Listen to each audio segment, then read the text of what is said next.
Namaskar. A warm welcome to World News, an Indian perspective on All India Radio. This is Nabanita Adhikari and with me is Renuka, bringing glimpses of the major development of the day from across the globe. Over the next half an hour, we shall bring you the latest from the world of politics, economy, sports, entertainment and more. The headlines. Prime Minister Narendra Modi to embark on three-nation visit to Germany, Denmark and France on Monday asserts that European partners are important companions in India's quest for peace and prosperity. India-UAE Comprehensive Economic Partnership Agreement comes into force to provide enhanced market access and reduce tariffs. India's pharma exports grew by 103% since 2013-14. China's manufacturing activity dips to its lowest level since February 2020. U.S. House of Representatives Speaker Nancy Pelosi meets Ukrainian President Volodymyr Zelensky in Kyiv. International Labour Day being celebrated on 1st May to commemorate the labour movement. And in IPL cricket, Lucknow Super Giants beat Delhi Capitals by 6 runs in Mumbai. Chennai Super Kings set a victory target of 203 runs before Sunrisers Hyderabad in Pune.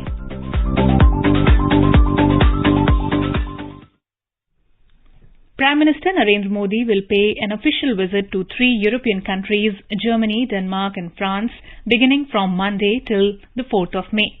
In his first foreign visit this year, the Prime Minister would be visiting the three countries of bilateral as well as multilateral engagements. A report. In a departure statement on Sunday, the Prime Minister said his visit to Europe comes at a time when the region faces many challenges and choices. He said through his engagements he intends to strengthen the spirit of cooperation with his European partners. The Prime Minister said European partners are important companions in India's quest for peace and prosperity. On his German visit, Mr. Modi said his visit to Berlin will be an opportunity to hold detailed bilateral discussions with Chancellor Olaf Scholz, whom he met at G20 last year in Mr. Scholz's previous capacity as Vice-Chancellor and Finance Minister. The Prime Minister said he looks forward to exchanging views with Chancellor Scholz on strategic, regional and global developments.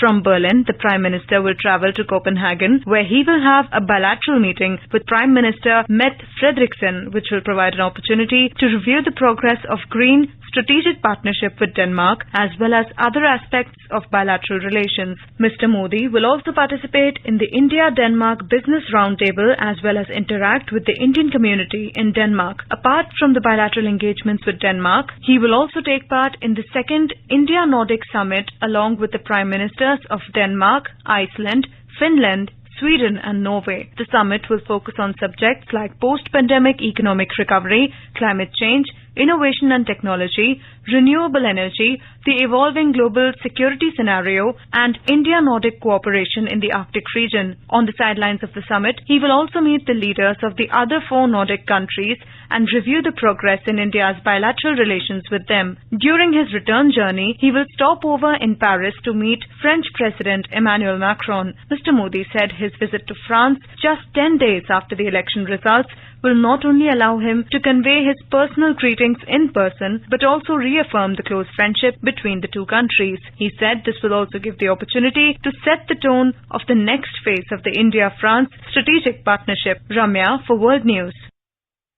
Foreign Secretary Vinay Mohan Kwatra gave details about the Prime Minister's visit to Germany, Denmark and France. Briefing in New Delhi, Mr. Kwatra said on the first leg of his visit to Berlin on 2nd May, the Prime Minister meet German Chancellor Olaf Scholz. He said the two leaders will co-chair the 6th edition of the India-Germany Intergovernmental Consultations. Mr. Kwatra said the biennial IGC is a unique dialogue format that also sees participation of several ministers from both sides. This is a unique mechanism which brings together several ministers and officials from both sides to engage in bilateral discussion, culminating in a plenary session which is chaired by the two leaders to review, take stock and assess the cooperation between the two countries across a range of areas, as also to identify fresh areas of partnership. Mr. Kwatra said on the 3rd May, Mr. Modi will travel to Copenhagen next on a official visit at the invitation of Prime Minister of Denmark, Mette Frederiksen. The Foreign Secretary said on the 4th of May, Mr. Modi will participate in the second India-Nordic Summit along with the Prime Ministers of Denmark, Iceland, Finland, Sweden and Norway. On the last leg of the tour, the Prime Minister will briefly stop over in Paris and meet France President Emmanuel Macron. Mr. Quatra said that Prime Minister Narendra Modi's visit to France will provide an opportunity to carry forward the high-level engagement between the two countries post the French presidential elections. France is an important partner of India in Europe and also holds currently the EU presidency. Both countries have continuously nurtured and delivered on the ambition of their strategic partnership, particularly in the areas like clean energy, environment, people-to-people ties, space, digital, manufacturing in high-end sectors, etc. In today's Hotspot section, we bring you a discussion on Prime Minister's tri-nation tour to Germany, Denmark and France. In conversation are Anil Wadhwa, former diplomat, and Simran Sodhi, journalist. Today we are discussing Prime Minister Narendra Modi's three-nation, three-day visit as the PM visits Germany, Denmark and France in the coming next few days. We also see that this very important visit comes in the backdrop of the Ukraine war, which is going on. Ambassador Wadhwa, how do you see this trip and the Prime Minister and India's outreach to Europe, especially when we have the Ukraine crisis still going on and we have the world attention focused on that particular thing? So the principal purpose of the Prime Minister's visit to these three countries is for India to continue to strengthen its multifaceted relationship with these three countries. Of course, the most important engagement here would be the first stop at Berlin because that's an invitation from German Chancellor Olaf Scholz. This is their first face-to-face meeting. The next city where the Prime Minister will have a series of engagements will be Copenhagen from May 3 to 4, but this is at the invitation of the Danish Prime Minister Mette Frederiksen. And on the way back, he will make a brief stopover in Paris for a meeting with President Macron. And now, of course, the Prime Minister himself has said on the eve of his visit to Europe that this visit comes at a time when the region faces many challenges and choices. Uppermost in his mind and also of the European leaders would be the ongoing crisis in Ukraine. And for India, what Prime Minister Modi intends to do is to strengthen the spirit of cooperation with our European partners who are very important companions in India's quest for peace and prosperity. Ambassador Wadhwa, we see that Prime Minister Modi has today also issued a departure statement as he leaves for Germany. In his first trip to Europe this year, the PM said that my visit to Europe comes at a time when the region faces many challenges and choices. Through my engagements, I intend to strengthen the spirit of cooperation with our European partners who are important companions in India's quest for peace and prosperity. And as you mentioned, in Germany, he will be meeting the German Chancellor Scholz, and he will also on his way back stop and meet the newly re-elected French leader Emmanuel Macron. Ambassador Wadhwa, when we see India's ties with the EU and especially if we look at India's relationship with Europe minus UK, how do you relate the progress in the last few years? We have seen a very steady improvement of ties with the US. We have seen that India and UK have this historical relationship. How do you look at this EU relationship and particularly these three countries? So over the past 5 years or so, India's European policy has sought a multipolar world. And India's European engagement is institutionally with the European Union and also with bilateral and plurilateral partners. If you recall, India had a successful virtual India-EU summit, and that happened in July of 2020. And then in 2021 May, Prime Minister Modi had the first ever India-EU leaders meeting with all the 27 EU countries. Subsequently, there have been virtual summits with the UK, which happened in May 2021. And then meetings at the COP26 and G7 and G20 in 2021. All this added to the India-Europe Connect.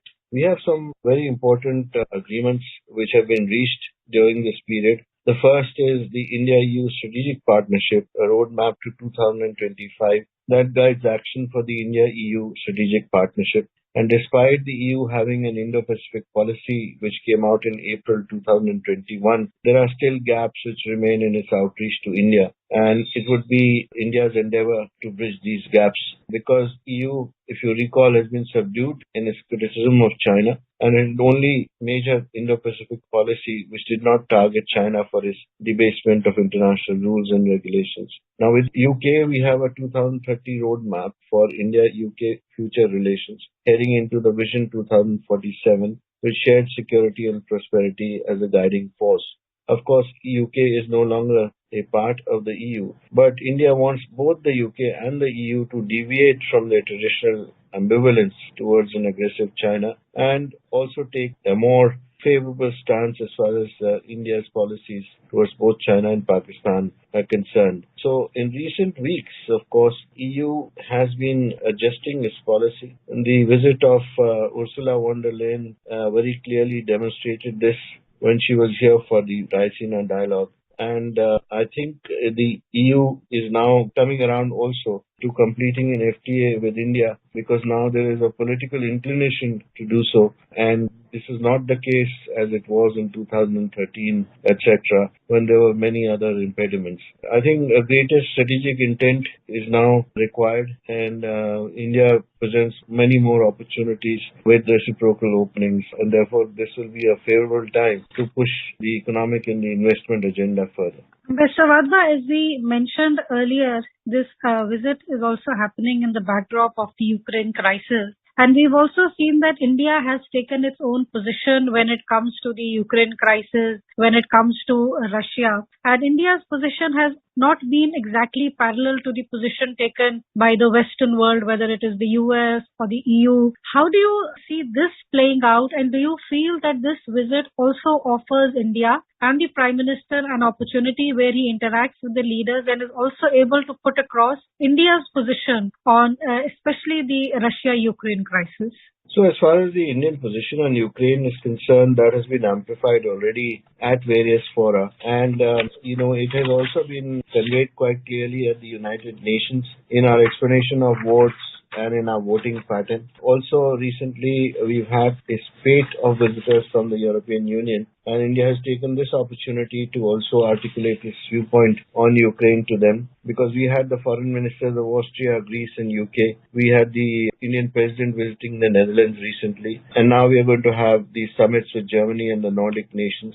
So we've had plenty of opportunities, including the Dutch visit and Ursula von der Leyen's visit, where we clearly stated that India's policy towards Ukraine is based on cessation of hostilities and that the path to resolution of the conflict is through diplomacy and dialogue. And I think this will also be the line that Prime Minister Modi will push once again during his interactions in Germany and in Denmark and also in France.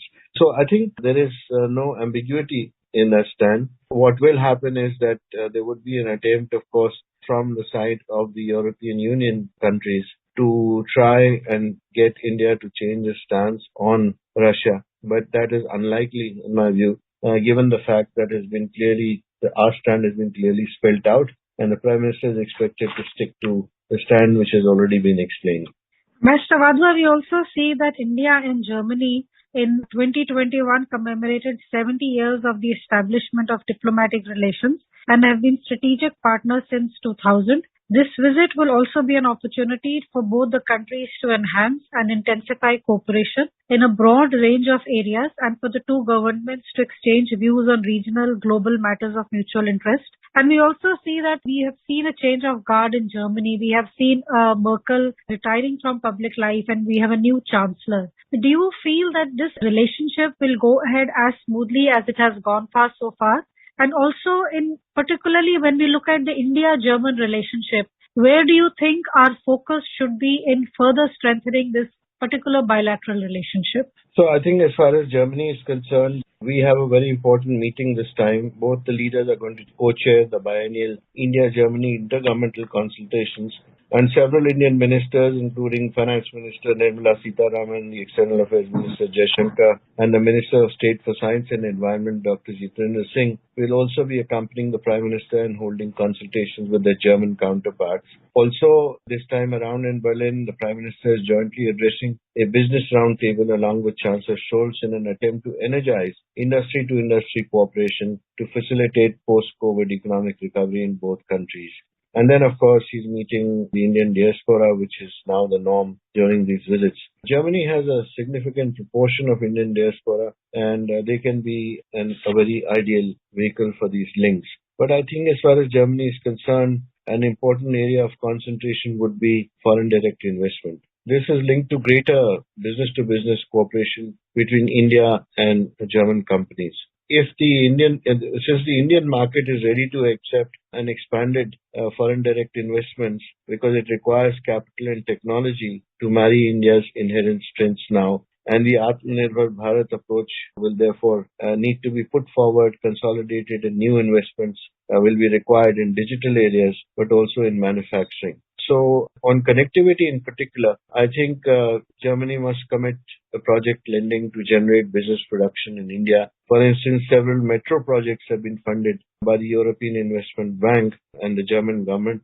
And the German government is also participating in these projects, but it needs to transfer technology and build more metro-related equipment, including locomotives, rolling stock, rails, etc. in India. I think there would be also some very important discussion on energy security. And here Germany can be a very important partner of India, especially in the hydrogen space. Hydrogen and energy partnership would be extremely important for the two countries. There's also going to be focus on joint production of technologies and systems, and that includes things like in maritime electric propulsion systems, which are so needed in India today. We also have ongoing collaboration in artificial intelligence and cyber security, but these need to be stepped up in the future. This partnership is going to be truly strategic. Mr. Vadla, we see that after Germany, the Prime Minister will travel to Copenhagen, and this is an official visit at the invitation of the Prime Minister of Denmark. He will participate in the second India-Nordic Summit, which is being hosted by Denmark, and the PM will also interact with other Nordic leaders of Iceland, Norway, and Sweden and Finland. How do you think this is also an opportunity for India as it reaches out to the Nordic nations? Because we have seen often in our discussions at home, sometimes the Nordic nations do not get as much attention perhaps as they should. Yeah, so in Copenhagen, the Prime Minister will have a bilateral meeting with the Prime Minister Frederiksen. Amongst the aspects that he will discuss will be a review of the progress made in the Green Strategic Partnership, which is extremely important between India and the Nordic countries. Now, there are four particular areas in which the Nordic countries are very important partners for India, and that is in digitization, in sustainability, renewable energy and innovation. And I think this visit is going to expand India's cooperation with the Nordic region in particular in these areas. Also, the second India-Nordic Summit, along with the Prime Ministers of Denmark, Iceland, Finland, Sweden and Norway, will help India to take stock of our cooperation since the first India-Nordic Summit, which happened in 2018. But unfortunately, there could be no quick follow-up because of the COVID situation. Now, of course, in these kind of summits, you also have normally discussions on the global security scenario, and therefore issues like the post-pandemic recovery, climate change, renewable energy, and India-Nordic cooperation in the Arctic region, which has emerged as a very important subject of discussion, will also come up. There is also an important India-Denmark business roundtable, which is on the agenda. So I think it's a full agenda with the Nordic countries, and it will allow for a lot of new areas of cooperation to be taken forward. With these comments, we bring today's discussion to an end. Thank you. Thank you.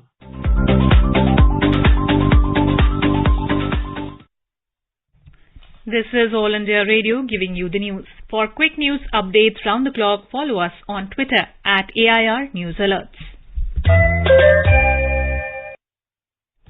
Prime Minister Narendra Modi has said India does not dream for its own upliftment at the cost of detriment of others.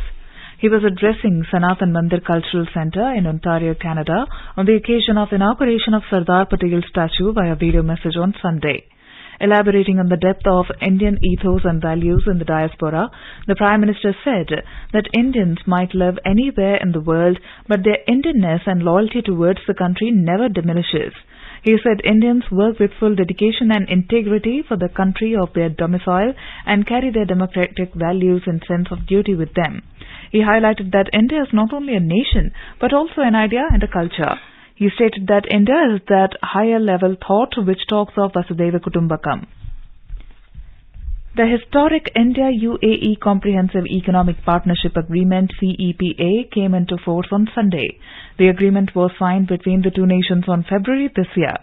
Secretary, Department of Commerce B.V.R. Subramaniam flagged off the first consignment of goods comprising jewellery products from India to UAE under the CEPA at a function in New Delhi on Sunday.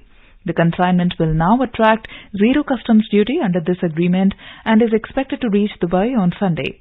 Gems and jewellery sector contributes a substantial portion of India's exports to the UAE.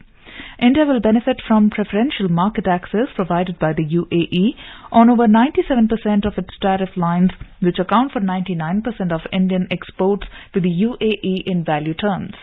CEPA is expected to increase the total value of bilateral trade in goods to over $100 billion and trade in services to over $15 billion during next 5 years.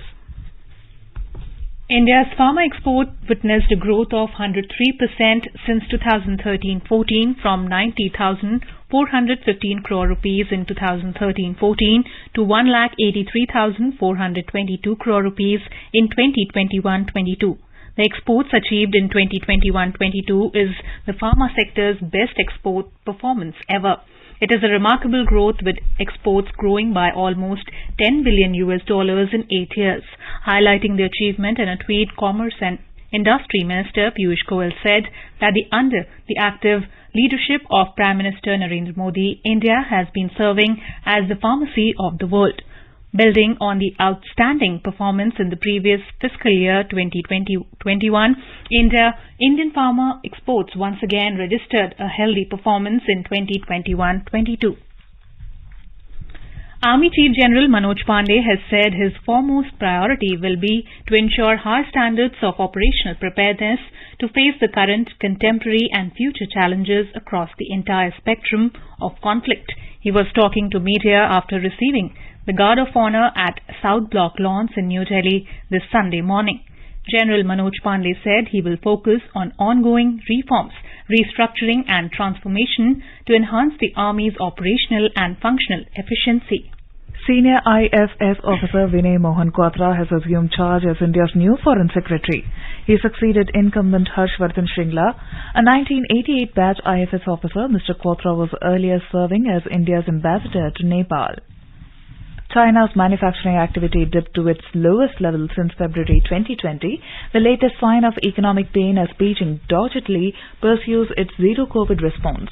The official Purchasing Managers Index PMI, a key gauge of manufacturing activity, clocked 47.4 in April, below the 50-point mark separating growth from contraction, as authorities said that a decline in production and demand has deepened.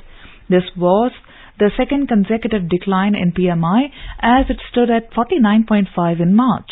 The National Bureau of Statistics said that resurgence of COVID-19 infections led to stricter control measures that weighed on factory activities and market demand.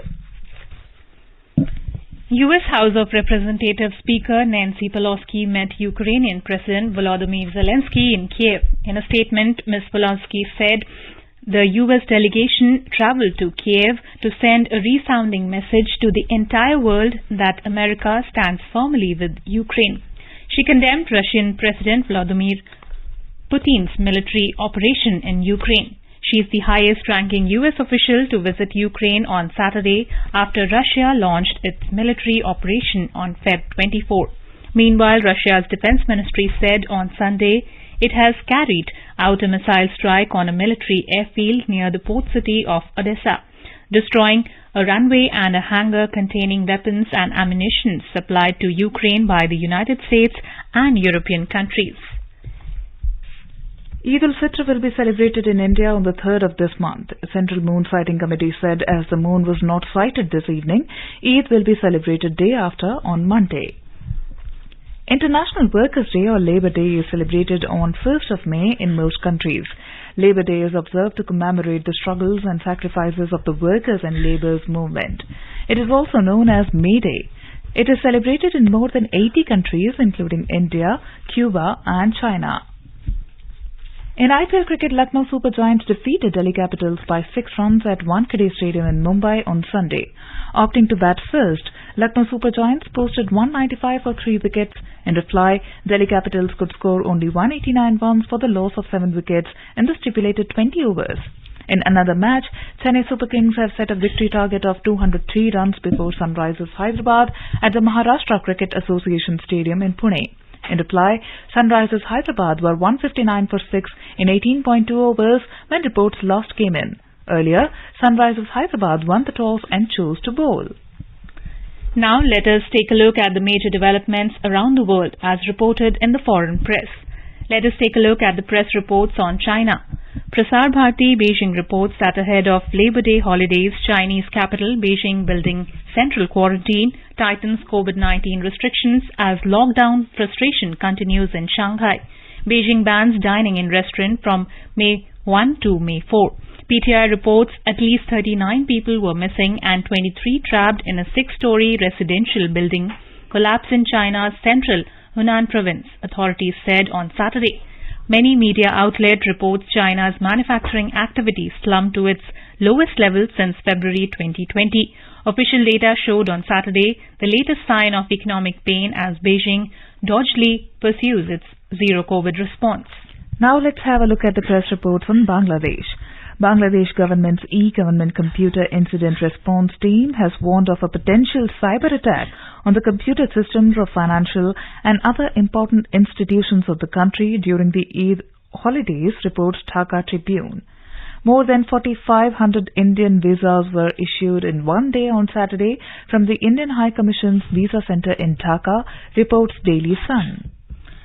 Now let's have a look at the press reports on Afghanistan. The Express Tribune in a report says that the recent events in Afghanistan have once again raised alarm over the Taliban's regime ability to provide security and establish peace in the country. Pajwa quoting an UN diplomat writes that free media is under attack in Afghanistan.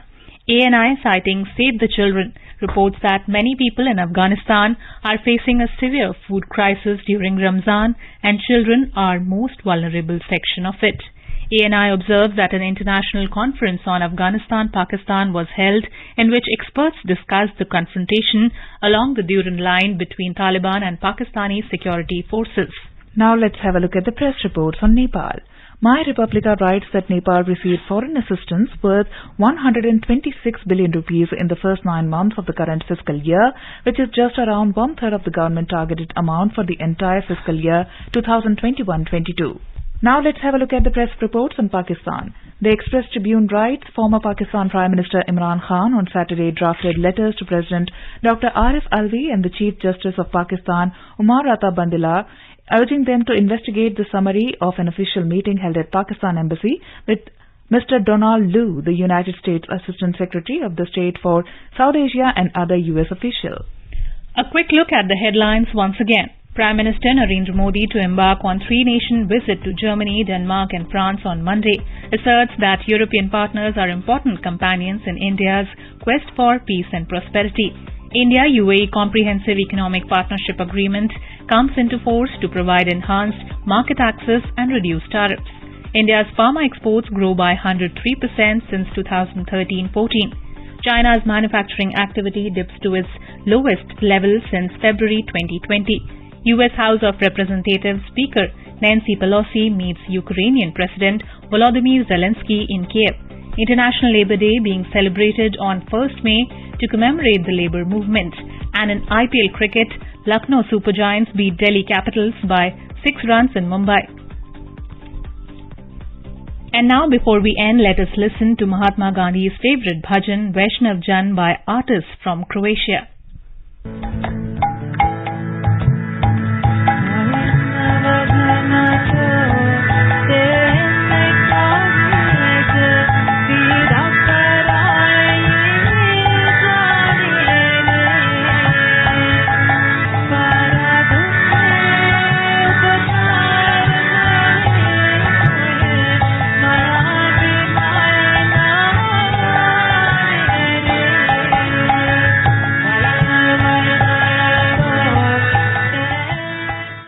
with that, we end this bulletin. We'll be back at the same time tomorrow with the next edition of World News. Good night.